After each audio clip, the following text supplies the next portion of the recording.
What's up, squad? It's your Squid, aka the Anxious Squid, here at Anxious Squid Productions. Surprise, surprise, this one's another one from my motorsports playlist. It's a Radioactive and it's from the race just done. I would have done it the day it came out, but I had other things to do and I was doing them. So here we are. These guys are my patrons. Shout out to Liam and to Rob. They're the two newest ones. I don't think I've shouted out Liam as yet. That was my bad. Sorry, mate. But yeah, if you want to join these guys, the link's in the description. I like money. Having some of your money become my money would be dope. But yeah, Radioactive. Let's get into it.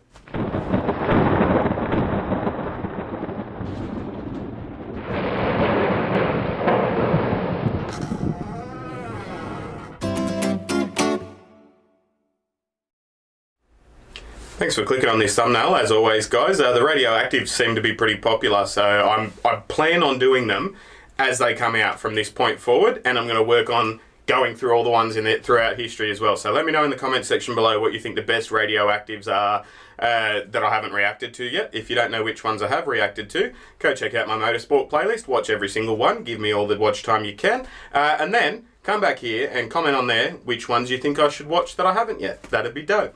But let's get straight into it, shall we? Good afternoon from Indy. We're counting down. By the way, apologies for not wearing squid stuff or a hat or something like that. Like, I've been sweating like absolute crazy. I nearly said a really bad joke there. Like, me and my mates used to say sweating like a priest at a preschool. But I know that's like, you know, I probably shouldn't have said it, but here we are. I've said it. And yeah, it's really hot in short. So I'm wearing a tank and I hope you don't mind. Probably focused too much on it. Shouldn't have mentioned it. We fire up these engines. Pretty cool place to race. Even cooler place to win. Let's get this thing up front and do it today. You know, you can on the restarts and have some fun today. Smart race to racetrack. Kick their ass at the end. 4 on the 11. Had tested positive for COVID-19. Dustin Allgaier will be in the 48 today. Man, we really miss you. I hope you get well soon. Thank you, boys. Oh, I forgot that Jimmy wasn't driving that. So when he wrecks it, that's not Jimmy's. Like, Jimmy's not driving the car that gets wrecked. That's unfortunate. Imagine stepping in for someone, stepping in for your mate driving a car, and then you wreck it. That's unfortunate. That's. I wonder what he says.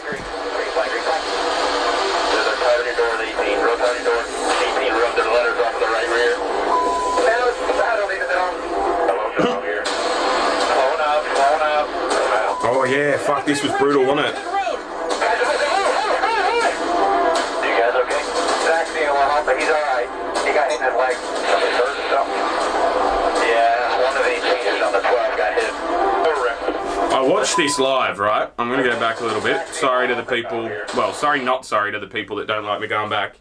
The link's in the description. You can watch this without me, you know, so you do you. But yeah, when I was watching it live, and so was my wife, right? And she loves pits, you know, like she loves the pit lane, she loves the pit crew, she loves watching them. She calls them little elves, right? She thinks they're great.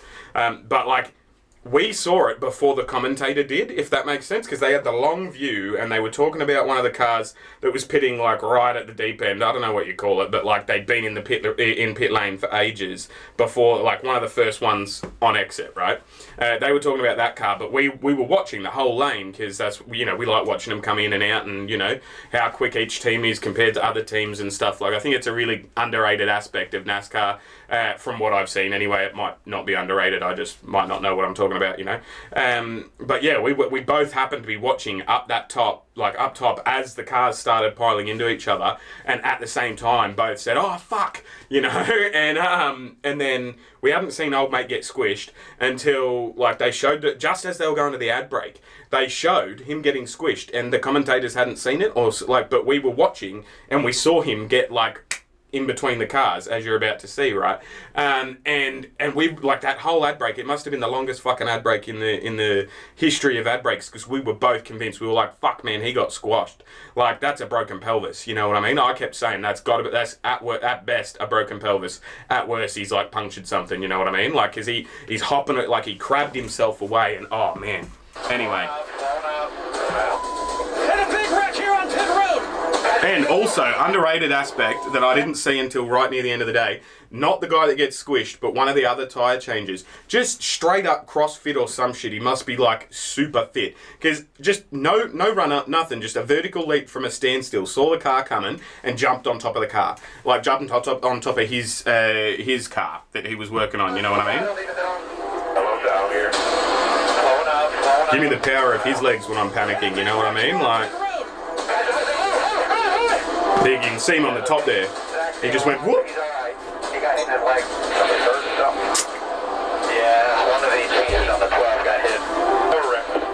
But he'll be alright. Could have been a lot worse than it was. Absolutely. Sorry, guys. Not the way I wanted to have to go for you guys. I'm really sorry. William Byron is going to see that white and green checkered flag. Alright, stage win. We're ready to start. Weird, white and green. I've only ever heard it said green and white. That, like, it's the same thing, but it jarred me, you know? Oh, there we go again. Oh, alright. Alright. We're alright, front? Yeah. Sounds great. Hit hard. Really hard. That's the hardest I ever seen anybody hit. The left front tire blows up on the 24. I mean, how does stuff like that happen so much? Our luck is awful. They're going 3 wide for the lead down the back. It'll come around eventually. That was a really good pass. That was the best pass of the day for mine. Clear. Yeah, fuck all room. He used every inch. Kevin Harvick will bring his car down the front stretch and he'll win stage number 2. I feel like, and this is an exaggeration, I know, but I feel like almost every stage this year has been Harvick, Elliott, or Hamlin in like jumbled up orders. You know what I mean? Like they Harvick and Hamlin in particular seem to be really dominating. You know. Harvick trying to be a repeat winner here in Indianapolis. The key's going to be who can get on the pit road first. And the first one is going to be Denny Hamlin. 3, 2, 1, 4 tires. Smooth stop for Denny Good Hamlin. communication, nice and clear. 4 cars on pit road off of 4. Flawless stop for Patty Harvick as well. There we go. Right now, that was a great move by Hamlin. He's got himself a nice little lead on Kevin Harvick. Take care of the right front, Lambert. Just maybe that baby and we're good. Take care of the right front as we go. We're all good here. Yeah, that's what I'm doing. Just trying to get him to take it easy on the right front. Oh, I need to push him as hard as you can. Oh, I didn't even think that they're listening to each other's radios, obviously. Oh fuck, that was a big one as well. Tires are awesome. Comes in at the restart on to me. Big 22 to go when you get it. History says caution. Be free cautions at this place. Nice coaching, I like it. Hamlin gets a nice jump, but here comes Harvick. I just moved you through. Kevin Harvick, second place behind Denny. Who do you reckon's more talented? Who do you reckon has to be like if a driver, crew chief, and a spotter, right? Because you need all three to be singing and harmonising to be able to, you know, get the orchestra of a win, you know, and orchestrate a win. But who do you think is more pivotal? Like, obviously, your best driver is going to make up for maybe a poorer crew chief, or a best crew chief is going to make up for a poorer driver, and your spotter, like, let me know, rank their importance for me in the comments section. I'd love to see if there's a consensus or if it's, you know, one of those things that's up for debate, because I don't know who I reckon. Like obviously you want a decent driver, but your spotter is really, really important at the same time, you know? So it's like, I don't know. Here comes Hamlin pulling the train. Kevin Harvick's car starts to blend into that pavement. Now it starts to blend to the outside. Hamlin shuts the door between 3 and 4. Trying to pass him on the outside. That didn't work. Too tight. Unfortunate. Tight here, man. Under dirty air. Take care of the right front. Be real smart with your tires here, bud. 2 of those cars ahead are on really old tires, and a lot of people are going to have tire issues. Oh, another hard one into the wall. I remember that. I was very disappointed for him. Like, I don't have a driver that I'm super like, yeah, I want that person to win. I just really enjoy watching the sport, and I want all of the drivers to win, if that makes sense. Like, other than Kurt Busch, not Kurt Busch actually, I don't even mind if he wins, you know. Other than Kyle Busch, pretty much anyone on the park can fucking win. It doesn't bother me, you know what I mean? I just want to see good racing with some technical stuff and, you know, like, something entertaining, you know. But yeah, like, I don't know, when Hamlin hit the wall, I was just like, oh, fuck, you know, like 6 laps to go, that's rough. Catch your breath. I'll do me when you can. You in there? You alright? Yeah. 2 to go and you take the green. Got Cole pushing you. Tell Cole I'll go when he gets to my bumper. Green, green, green. Green flag in the air. They stay side by side across the yard of bricks. I feel like there've been like 3 or 4 overtimes this year as well, which I don't know if that's a rare thing or not, but Coming to the white. Just bring it on. seems like it would be. Trying to put the finishing touches on this one. Here comes Harvick trying to become the third driver to win back-to-back. Kevin Harvick